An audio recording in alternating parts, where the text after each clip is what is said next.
Welcome to HPC News Bytes, a weekly show about important news in the world of supercomputing, AI, and other advanced technologies. Hi, everyone. Welcome to HPC News Bytes. I'm Doug Black of Inside HPC, and with me is Shaheen Khan of OrionX.net.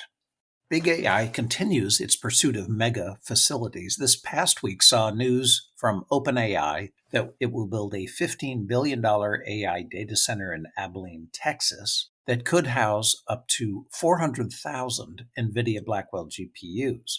Company CEO Sam Altman said it will be the biggest AI model training facility in the world. The expanded project has secured $11.5 billion in new financing, according to a story in the Wall Street Journal, and has grown from an original plan calling for 2 buildings now to 8. More than $7 billion of that investment is reported to be coming from JP Morgan Chase. In addition, more details have emerged about a Stargate data center in the United Arab Emirates. A story in Data Center Dynamics reports that the massive campus in the UAE will involve G42, OpenAI, Oracle, Nvidia, SoftBank Group, and Cisco, and it will deliver 5 gigawatts of compute capacity. Additionally, a Stargate data center may be proposed for the APAC region as part of the $500 billion Stargate plan announced at the White House in January, soon after President Trump's inauguration. AI is a global trend that is just going to continue, notwithstanding hiccups along the way. AI needs GPUs, and it looks like it will continue to need GPUs, and even more of them in the future, with large, fast memory and fast interconnects. And GPUs need a lot of power in a very small area, and it looks like they will continue to need a lot of power, and in an even smaller area. So AI's implementation will remain a question of securing, storing, and transmitting power and heat, power going into the data center and heat coming out and harnessed. Optimizing the overall picture in a holistic way is what is needed. And GPUs have been in short supply, so you need to order them early and get allocation and go through an increasingly rigorous compliance process. How fast it can pull all of that together and also receive shipment varies in each case. 400,000 GPUs, for example, is a nice fraction of the annual supply of GPUs. For countries and very large companies, the pursuit of general intelligence and then superintelligence is so strategic that whether or not AI is making money right now is probably secondary. You could say the same thing about industries like quantum computing, biotechnology, fusion energy, or cyber defense. Quantum made waves last week, starting with D-Wave, and the announcement that its Advantage 2 is now available. This caused a major share price jump for that stock. Going back a few months, Nvidia CEO Jensen Huang famously poured cold water on quantum exuberance when he said the industry might be decades away from commercial viability. He later partially retracted those statements, and at GTC he had 2 separate sessions featuring quantum vendors on stage. He also announced quantum research centers, and Nvidia continues to build development software for quantum algorithms and emulation software running on GPUs. And they even took a minority stake in Sandbox AQ, a quantum software company spun out from Alphabet. All of this signals a move toward quantum and the growing market that it represents for GPUs. But that said, Nvidia has not gone too far beyond research collaborations with quantum hardware vendors. So it's interesting and notable that according to the publication The Information, Nvidia is in talks to invest in PsiQuantum, which is pursuing quantum processing units based on photonics implemented in traditional silicon. Reportedly, PsiQuantum is in the midst of another financing round aiming to raise $750 million or more with a pre-investment valuation of $6 billion. Any investment is an endorsement, but would NVIDIA's expectations be limited to financial returns, or would it also imply possible inclusion into their product roadmap? We know Jensen's view of NVIDIA and its mission that at its core, it's all about driving compute power wherever and however fast your compute power can be found. And of course, quantum has the potential to be the fastest compute imaginable. PsiQuantum is one of a half a dozen companies pursuing quantum computing based on photonics. Others are Orca in England, Xanadu in Canada, Quandela in France, Quix in Holland, and Tundra in Wales. PsiQuantum has raised about $2 billion if you include this last $750 million round. It is based in the US with Australian founders and secured massive funding from the Australian government and is building facilities in Australia. Its aim is to have 1 million photonics qubits on a single silicon chip.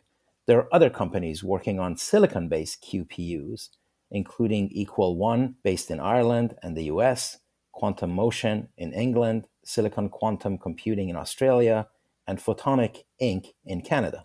And Intel, which has a research project and occasionally shares very good progress. To refresh your memory, one way to look at different approaches to quantum computing is to consider that quantum effects are everywhere in nature. So the question is how to harness them and manipulate them in a programmable way. So depending on the background of the scientists and engineers involved, they could work on photons, electrons, positrons, atoms, ions, or whole molecules. Modalities cover a wide range: trapped ion, neutral atoms, cold atoms, photonics, silicon spin, quantum dot, topological, cat qubits, annealing, and they can be silicon-based, superconducting, optics-based, etc. None has emerged as a leader, and while a useful programmable quantum computer may not be decades away, it is likely about 10 years away. The special purpose systems, like a physics lab apparatus that has some adjustable parameters, that could be earlier. Quantum communications would be even earlier than that, while quantum sensing is already here. So, broad brush, that's the lineup right now. Quantum sensing or measurement, then quantum communications, then single application instruments, and then increasingly programmable systems. One has to be really careful in interpreting the news in quantum computing. There are significant breakthroughs, but the space needs tens of them, not just a few. So the progress is real, but so is the hype. So if you need to make a big decision about quantum computing, you definitely should consult with those who track the technology closely. This month marks the 15th anniversary of the creation of the RISC-V CPU instruction set. It started at UC Berkeley, which has an impressive record of contributions to computer science and engineering, and as the name implies, it was the fifth such project at the university's famed Parallel Computing Lab, or PARLab. RISC-V soon established itself as flexible and extensible architecture without red tape. A couple of years later, it got off the ground in a big way when it was launched with 42 founding members, which included vendors like Nvidia, Qualcomm, Google, IBM, and Western Digital.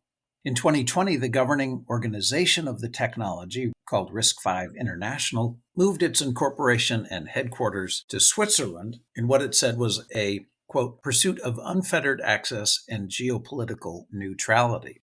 They said this also included positioning the architecture as a pillar of digital sovereignty on the world stage. Today, it continues to be the up-and-coming instruction set after x86 and ARM, and it's scaling its way up from controllers and embedded systems to desktop, servers, and GPUs. It's quite a success story. RISC-V has been very promising from the beginning. Several chips had attempted to be the open, scalable, extensible chip, notably Spark Scalable Processor Architecture, which also has its roots at Berkeley and could go from sensor to supercomputer and was further developed and launched by Sun Microsystems in 1987. By 2010, the Berkeley team thought it was time for a fresh, clean start to incorporate the latest learnings and to leave various baggage behind. So far, most of the RISC-V cores are in MCUs, microcontroller units, small, low-power silicon that is critically important but often buried deep inside chips. For example, in 2024, Nvidia shipped over 1 billion RISC-V cores in their chips.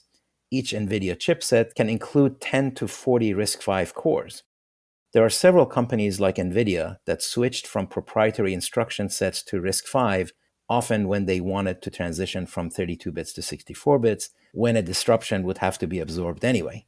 Vendors building server chips based on RISC-V include Ventana, SiFive, TenseTorrent, Alibaba, Esperanto, Rivos, Andes, Semidynamics, and Microchip. In addition, the European Processor Initiative, EPI, is working on vector and tensor chiplets or tiles based on RISC-V.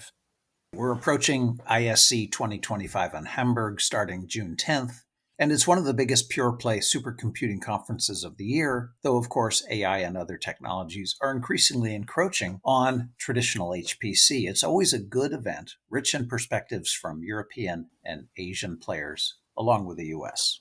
We hear from ISC folks that they expect 3,500 attendees and 195 exhibitors, a nice jump from last year, of which 47 are exhibiting for the first time. Exhibitors are from 31 countries. This is in part due to increase in exhibits in AI and quantum computing. I expect there will also be a nice lineup of liquid cooling technologies. If you're unable to attend in person, they will have on-demand recordings starting June 13th. The URL is isc-hpc.com. Go check it out. All right, that's it for this episode. Thank you all for being with us. HPC News Bytes is a production of Orion X in association with Inside HPC. Shaheen Khan and Doug Black host the show. Every episode is featured on InsideHPC.com and posted on OrionX.net. Thank you for listening.